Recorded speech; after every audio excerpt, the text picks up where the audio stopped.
Hi everyone, this is Anil. Welcome to session 3 of ServiceNow Implementation Specialist Integrated Risk Management Preparation. So in the previous sessions, we have covered until the various roles and the implementation team structure, and then we also have seen different modules and in GraphML. Next, we'll continue with the roles. So when it comes to ARA, Advanced Risk Assessment roles, we have Risk Admin, we have Risk Manager, Risk User. So they all contain each other. That's why they're like indented. So admin contains manager, manager contains user, and user contains reader. Then we have ARA reader, and then we have ARA creator. Then there's GRC business user. Then there is ARA assessor and ARA approver, and then ARA admin. Right. So risk admin contains this role. Next, we have workspace roles. There are various workspaces available out of the box. So these are different roles for that. First one is compliance workspace, where we have SN underscore compliance underscore WS, that is the suffix, corporate underscore compliance underscore manager, and there is SN underscore compliance dot manager, SN underscore compliance underscore workspace dot corporate compliance analyst. Then we have SN underscore compliance underscore workspace dot corporate compliance analyst, and then there is audit manager, compliance user, audit user. Right? When it comes to risk workspace, we have SN underscore risk underscore workspace. So if you see the difference here, it is WS, it is workspace. So that is that. But then the name is IT underscore risk underscore manager. Then you have SN underscore risk underscore workspace dot operational risk manager. So there are two roles: IT risk manager, operational risk manager. Then you have SN risk manager, compliance manager, audit manager. These three roles are part of this. And similarly, you have business OP risk manager, which contains risk user, audit user, compliance user. So basically, when it comes to workspace, there is IT risk manager, operational risk manager, business op risk manager. These are three roles in risk management space. Next, we talk about loading data. So in terms of loading data, there are many options. One is manual, one is HTML, and you can import through transform maps, multi-source types like JDBC, HTTP, FTP, Excel, CSV, XML, basically all uh, standard ServiceNow load approaches. And then if customer has a spreadsheet, then you can use that as a source. And then you can also bring data from SAP and so on. Next, we come talk about content providers, which provide uh, the data for authority documents, citations, policies.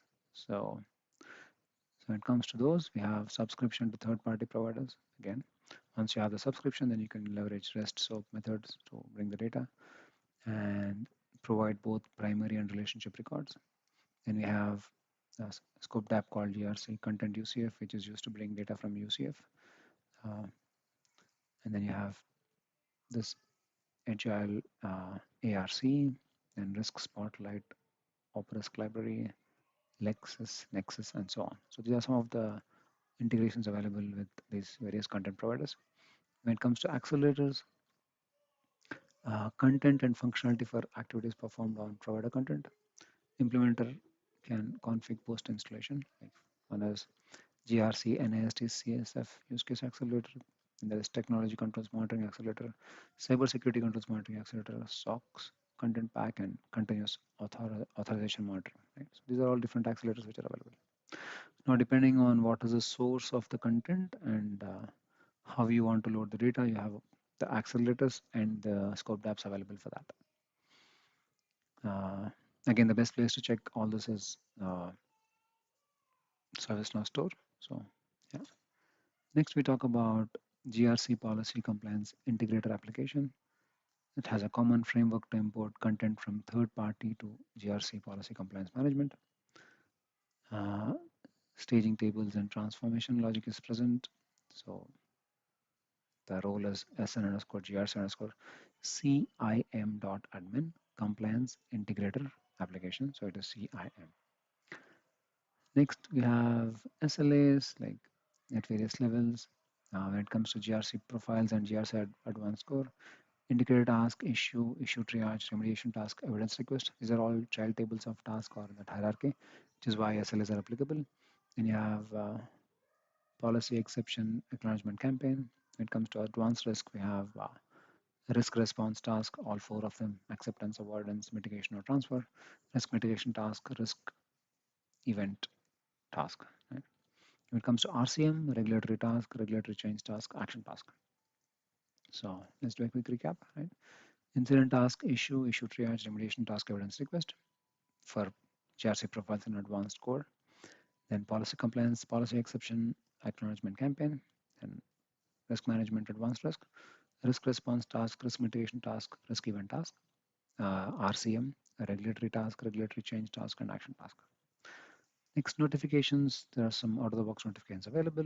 Again, the general idea is to avoid spamming users with too much notifications. So instead, leverage capabilities such as dashboards and reports. But yeah, we have policy acknowledgement campaign reminder. So GRC mobile app notifications on pending approval requests, policy exceptions notifications, issue notifications, like both for triage and issues. So triage, issue, and issues, right? Then we have security and visibility considerations. Employees with SNISCO compliance user role outside of compliance team shouldn't be able to see NIST compliance. So this is a use case, right? So how do we implement that is what we're talking about here. And managers and above should see cost of specific risks occurring to business. Only senior executives should be able to see aggregated risk reports, and then clearly identify compliance issues that require follow-up or investigation. So for that, what are the different options available? So first is ACL customization. So you can have new filtered list views, new modules with specific role access, and then you have read ACL for appropriate tables. So all these are options when you talk about ACLs.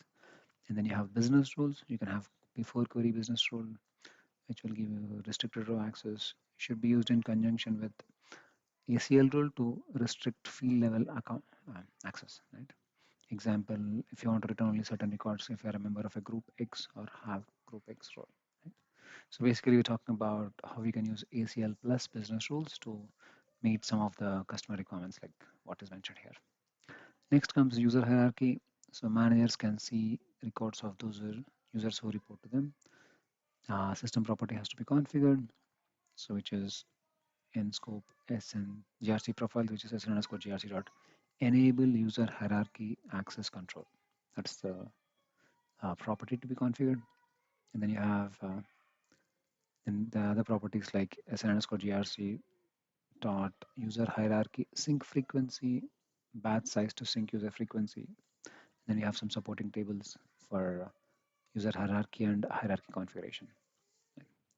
And then there are some list layout changes also. So we have user hierarchy 1, hierarchy 2, hierarchy status are three fields that get added to issue table. Status of user hierarchy awaiting processing or processed. Processed if issue manager is listed. Once processed, anyone in user hierarchy can see. User hierarchy 2 can see, right? So that's how it works. And then there's a business rule: set issue, user hierarchy status, and raise event. That's that.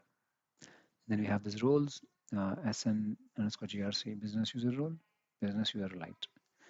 So user hierarchy, SN GRC user hierarchy table, field hierarchy table. Field hierarchy contains list of users who are in user hierarchy. So that is that.